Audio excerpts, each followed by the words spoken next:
Mr. Josh Maiyo. Thank you very much for being with us here. You are a researcher affiliated to the Free University in Amsterdam. The theme of this conference is Africa Works. What's your reaction on this theme? Africa works, but in a very complex way. And depending on your perspective,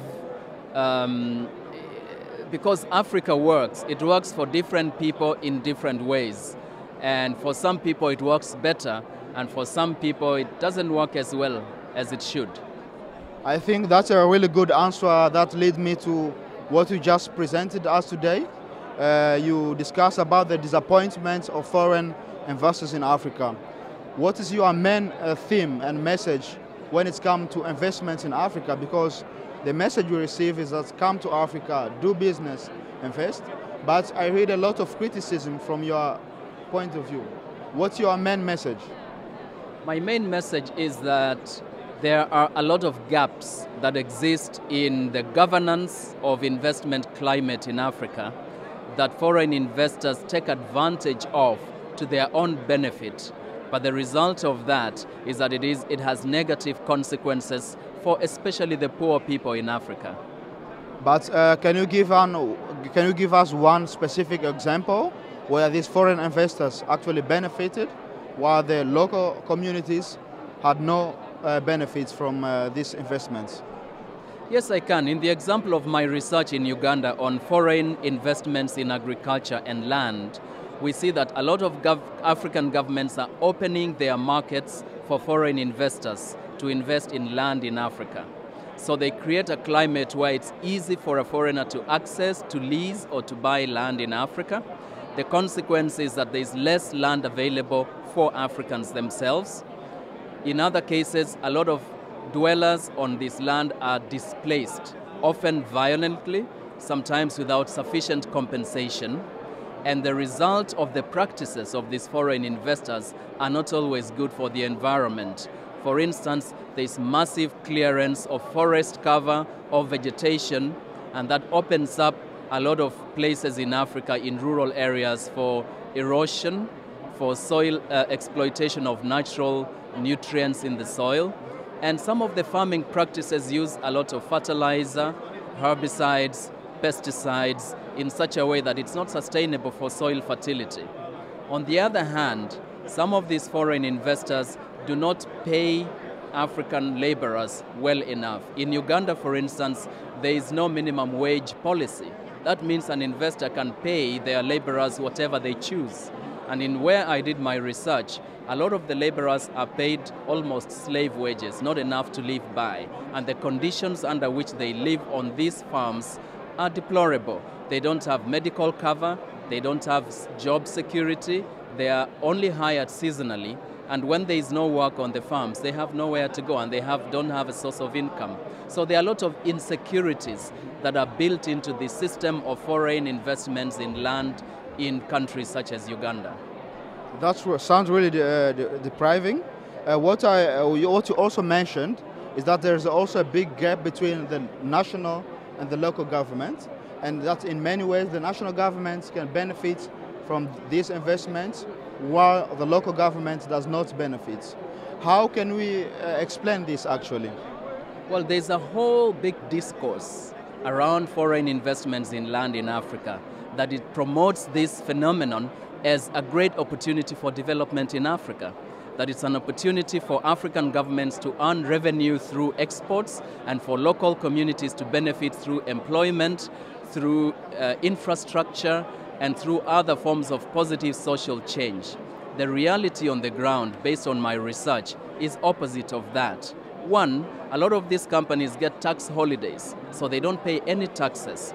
Secondly, there are no restrictions on expropriation of profits. So whatever profits they make, they can take them back to their parent companies or countries. Third, they do not pay taxes at the local government level. There's no tax on land, there's no tax on agricultural produce. So local governments do not benefit at all from these investments. And lastly, the promise of employment is a mirage because a lot of these investments are mechanized agriculture, which means that a lot of the work is done through machinery. So there are very few people that are actually employed on these farms. And those few that are employed are seasonal laborers who are paid very little. And the promise that these investments actually build infrastructure such as roads and bridges and dams and water holes and all these things is just an empty promise, because a lot of these investments they don't have a social responsibility. They do not see an obligation to invest in this social infrastructure, because for them it increases their cost of their investment. Yet every investment wants to minimize costs and maximize profits. So they are not obliged and they are not required to do this. So at the end of the day, these promises are not fulfilled. And according to this message, what I really wonder is, actually I'll give you two options. Stop foreign investors in Africa or improve the way foreign investors work. What's your choice?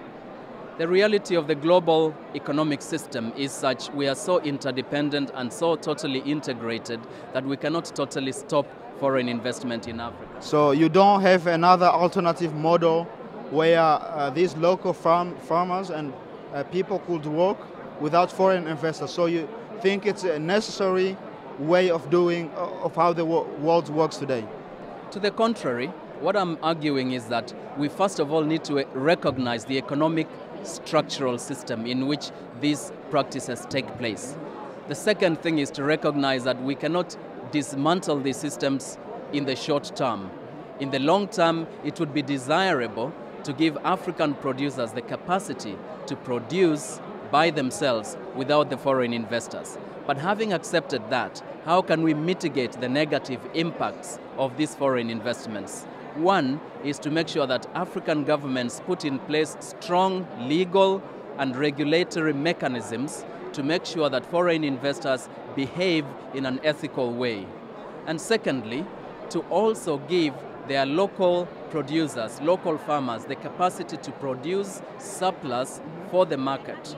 So to build sufficient infrastructure, to provide credit, to provide technology, and to provide know-how for local producers to be able to produce for the market and to have improved livelihoods for themselves.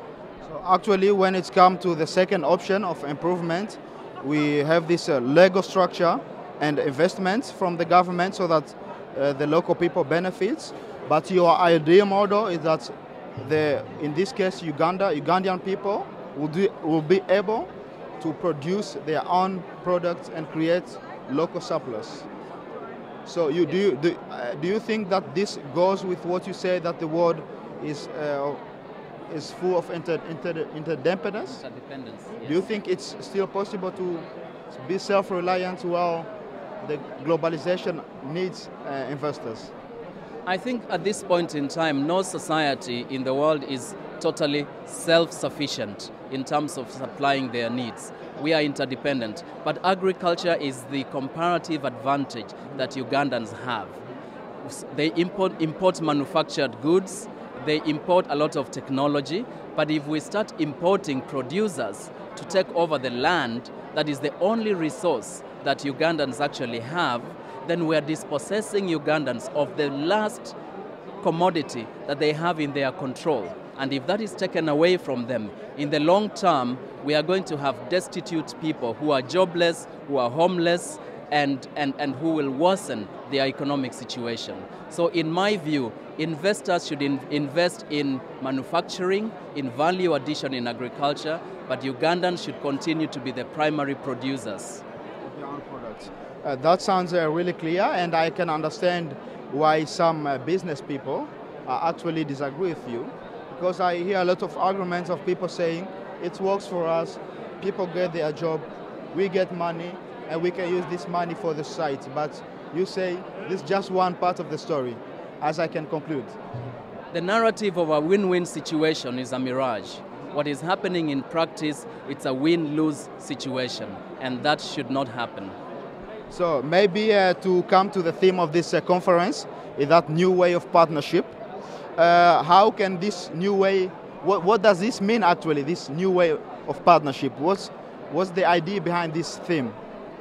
The new way, the new sustainable way of partnership that I recommend is a partnership where foreign investors work with local people in such a way that they can get profits, but at the same time local people benefit. So it's sustainable for the community, for the societies, and also for African environments. So in this case, we can come to the theme of the conference again, Africa Works, but according to you in a very complex way. What can be done in order to make sure that everyone benefits from this working African, and what is your message for people who are following us when it comes to the future of Africa?